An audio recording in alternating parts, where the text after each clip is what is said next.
Well, Zimbabwean President Emmerson Mnangagwa says Saturday's deadly blast at a campaign rally will not delay next month's historic election.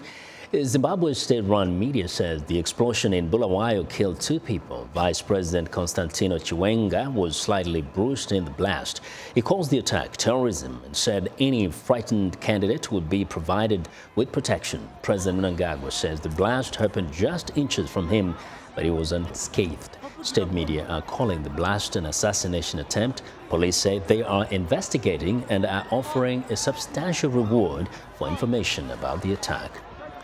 For more on the Zimbabwe explosion, journalist Kudzanai Musengi joins me by phone from Bulawayo. Good evening, Kudzanai.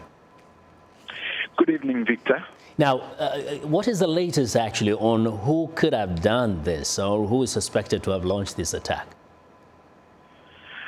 Earlier on, I spoke to the police spokesperson, Senior Assistant Commissioner Charity Charamba.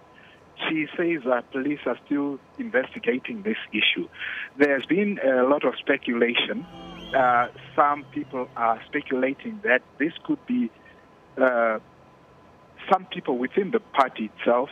There has been infighting in ZANU-PF, even before, even after the coup that removed former President Robert Mugabe from power. People do speculate that despite the posturing, there are not easy relations. There is not an easy relationship between President Emmerson Mnangagwa and one of his co-vice presidents, retired General Constantino Chiwenga. Okay, now, in terms of this kind of incidents, do you remember ever witnessing such a thing any time in the past few years? This came as a shock to many people because there hasn't been any incident like that in the past few years. During the Mugabe era, of course, we would hear of assassination attempts on him. The President, Emmerson Mnangagwa himself, has in the past reported to have had, suffered some attempts on his life, but not in the form of a bomb, really, or a grenade, as happened this weekend. Really, when there are such state occasions, the security is heavy, very heavy. There are sniffer dogs. They do serious searching. Even for us journalists, when you get to such an event, there's serious searching, thorough searching. So hence the speculation that this could have been an inside job, so to speak. Now, in terms of the preparations for the upcoming elections, where are things at the moment, and what is the state of things in the country in terms of the relationships between, the ruling party and the opposition members? Well, so far, aside from the incident on Saturday, the various parties have been campaigning.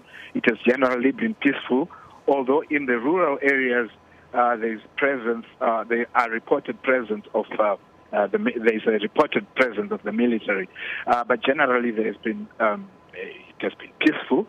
The military's presence in the rural areas is obviously said by some to intimidate the people. But otherwise, it has been generally peaceful. One of the front runners, Nelson Chamisa, has also been having rallies across the country, going to the rural areas which were hitherto considered to be a no-go area for the opposition. And also now, at the moment, people are focusing on the voters' roll. The body that is in charge of the elections, that is the Zimbabwe Electoral Commission, has just released that. Okay. Yes.